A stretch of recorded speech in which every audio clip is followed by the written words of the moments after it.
Hello बच्चों। आ, आप लोगों के लिए आज से स्टार्ट करते हैं क्लास 10th मैथमेटिक्स में चैप्टर सेकेंड पॉलिनोमियल। बच्चों, इसके अर्लियर क्लासेस में भी आप लोगों ने पढ़ा हुआ है, पिछली क्लासेस 9th क्लास में भी पॉलिनोमियल के बारे में। एवरीबडी नो पॉलिनोमियल्स, ये दो वर्ड से मिलकर बना हुआ है, पॉली एंड नोमियल्स। पॉली का मतलब होता है बच्चों मेनी, और नोमियल्स इसका मतलब है टर्म्स। इसका मतलब बहुत सारी टर्म्स के कॉम्बिनेशन को हम लोग पॉलिनोमियल बोलेंगे। An expression of the forms, अब एक स्पेशल इसकी डेफिनेशन देख लीजिए आप लोग। कोई भी एक्सप्रेशन जो इस तरीके का होगा, a0 plus a1x plus a2x square plus up to dash dash an is called a polynomial in x। वैसे हम y के फॉर्म में भी लिख सकते थे इसको। तो हेयर ये a0 a1 a2 ये सब क्या है, this all are the numbers, these are all are the real numbers and each power of x is a non-negative integer. This is the special type of definition of polynomial. बच्चों, हम लोग specially इसके इस last वाले terms के हिसाब से इसको डिफाइन करते हैं पॉलिनोमियल को, कि कौन से एक एल्जेब्रिक एक्सप्रेशन को आप पॉलिनोमियल बोलेंगे, अदरवाइज नहीं बोलेंगे। तो बच्चों, जैसे कि आप देख सकते हैं कि यहाँ ये रहा वेरिएबल जो हमारा ऊपर वाला पॉलिनोमियल इन एक्स था, तो इसका कोफिशिएंट है an। ये कोई भी नंबर हो सकता है, कुछ भी हो सकता है, रूट वाला हो सकता है, any real number it can be.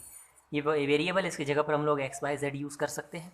और ये रहा बच्चों एक्स के ऊपर जो एन की पावर है ना, ये एन की पावर, ये it should be positive integer. What is the meaning of positive integer? इसका मतलब एन की वैल्यू 0 1 2 3 एनी पॉजिटिव इंटीजर होनी चाहिए। ये नेसेसरी कंडीशन है बच्चों किसी भी पॉलिनोमियल के होने के लिए। Are you understand? वेरिएबल के ऊपर जो पावर होनी चाहिए वो क्या होनी चाहिए, पॉजिटिव इंटीजर होनी चाहिए, 0 1 2 3 के फॉर्म में। Got it? जैसे कि 3x plus 5 is a polynomial of x of degree 1। What is the meaning of degree, ये भी आपको बताया जाएगा। फिर बता दें कि 9th क्लास में आपने पढ़ा हुआ है, वेरिएबल की जो मैक्सिमम पावर होती है उसको हम डिग्री बोलते हैं, उसको किसी भी एक्सप्रेशन के अंदर। तो यहाँ आप देख सकते हैं वेरिएबल x यूज़ हुआ है, उसके ऊपर पावर कुछ नहीं है, इसका मतलब 1 की पावर है। Got it? तो इसकी डिग्री क्या कहलाएगी, 1, और ये एक पॉलिनोमियल कहलाएगा।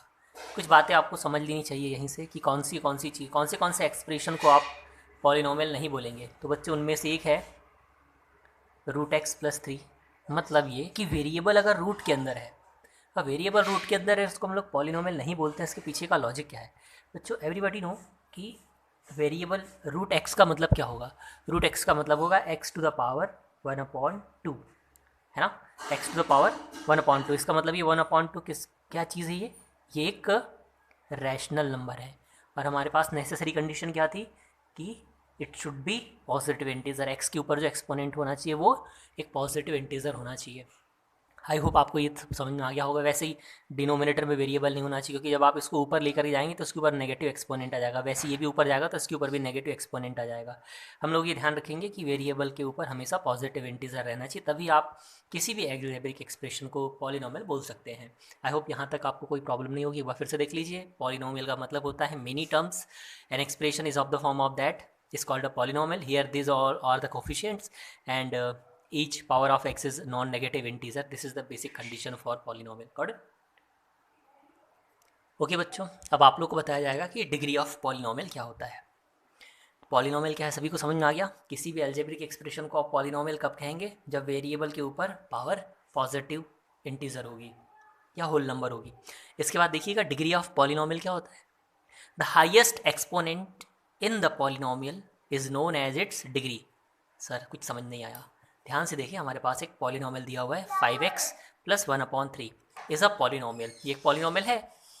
आप बोलेंगे सर अपॉन में 3 आ गया। बच्चों, यहाँ पे जो नंबर है या जो भी कांस्टेंट है उससे हमें कोई लेना देना नहीं है। हमारा मेन है जो वेरिएबल है उसके ऊपर पावर पॉजिटिव एक्सपोनेंट होनी चाहिए, पॉजिटिव नंबर होनी चाहिए। तो यहाँ आप देख सकते हैं कि एक्स के ऊपर कोई पावर नहीं, इसका मतलब 1 की पावर होगी, इसीलिए ये वेरिएबल ऑफ एक्स और इसकी डिग्री क्या होगी, 1। वैसे आप देख सकते हैं 3y² minus 5/2y plus 7 is a polynomial in variable y of degree 2। यहाँ पर मैक्सिमम पावर कितनी वेरिएबल की, 2 है, इसलिए इसकी डिग्री 2 होगी।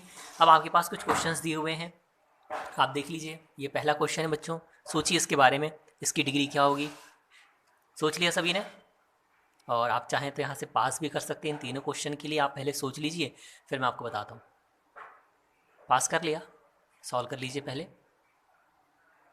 ओके बच्चों, अब आपको इनका मैं आंसर बता दूं। आप देखिएगा यहाँ पर जो ये पूरा एक्सप्रेशन है ये कौन से वेरिएबल के फॉर्म में है, एक्स के फॉर्म में है। और एक्स की मैक्सिमम पावर कितनी है, 4 नहीं बच्चों 6 है। Got it, x to the power 6, तो इसकी डिग्री क्या हो जाएगी 6। नेक्स्ट पॉलिनॉमियल है एक्स क्यूब -3। एक्स पर मैक्सिमम पावर कितनी है 3, ऑब्वियस इसकी डिग्री 3 होगी। यहाँ देख लीजिए मैक्सिमम पावर कितनी है 7 9, तो इसका जो इसकी डिग्री जो हो जाएगी वो कितनी हो जाएगी 9। इस तरीके से हम लोग पॉलिनॉमियल की डिग्री को डिफाइन करते हैं। गॉट इट, ये सब 9th क्लास आपने किया हुआ है। टाइप्स ऑफ पॉलिनॉमियल क्या होते हैं, तो बच्चों पूरा आप जो इस पॉलिनॉमियल चैप्टर को पढ़ेंगे वो जो आपको स्टैंडर्ड फॉर्म बताया गया है an x to the power n, क्या बताया गया है an x to the power n, इस n के आसपास ही पूरा का पूरा हमारा चैप्टर घूमता रहेगा।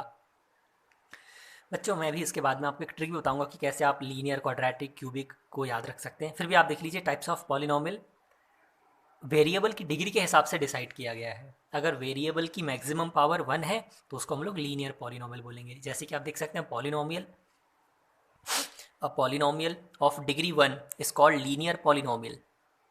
Just look at here, the maximum power of variable is 1, here is also variable maximum power of variable 1।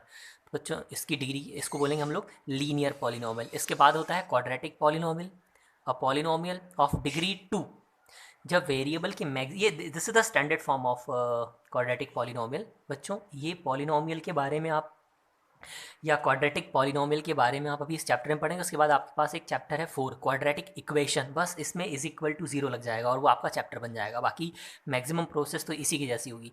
ax² + bx + c देख सकते हैं ये क्वाड्रेटिक पॉलिनॉमियल है। यहाँ पर भी आप देख सकते हैं ये भी एक क्वाड्रेटिक पॉलिनॉमियल है। क्यों, क्योंकि maximum power of variable is 2।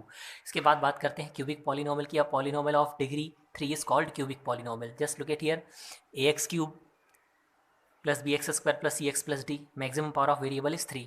Look at here 5x³ + 4 है ना, ये सब कुछ है। इसके बाद बाई क्वाड्रेटिक भी होते हैं, तो इसके बारे में आपको बताते हैं। मैंने हल्का सा पेंसिल से कुछ डॉट किया हुआ है, इसके बारे में हम लोग धीरे से बात करेंगे अभी। अब देख लीजिए बच्चों एक ट्रिक है यहाँ पर कि how to remember that the standard form of particular polynomial. So this is the standard form an x to the power n। मैंने ये लास्ट वाली टर्म उठा लिया, इसके हिसाब से डिसाइड करूँगा, ठीक है बच्चों। जब n इज इक्वल टू 0 होगा, मतलब वेरिएबल के ऊपर पावर कितनी होगी 0। Just look at here x to the power 0 हो गया मान लीजिए। तो आप जानते हैं किसी भी नंबर पर लॉज ऑफ एक्सपोनेंट से अगर 0 की पावर होती है तो उसकी वैल्यू किसके इक्वल होती है, 1 के इक्वल होती है। Got it.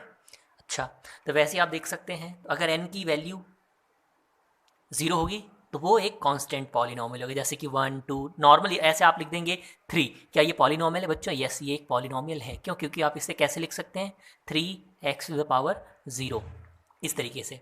इसके बाद बात करते हैं हम लोग लीनियर पॉलिनॉमियल की। तो मैंने अभी आपसे कहा था कि कोई भी पॉलिनॉमियल लीनियर कब होगा, जब n इज इक्वल टू 1 होगा तो लीनियर पॉलिनॉमियल होगा। उसका स्टैंडर्ड फॉर्म ax + b है।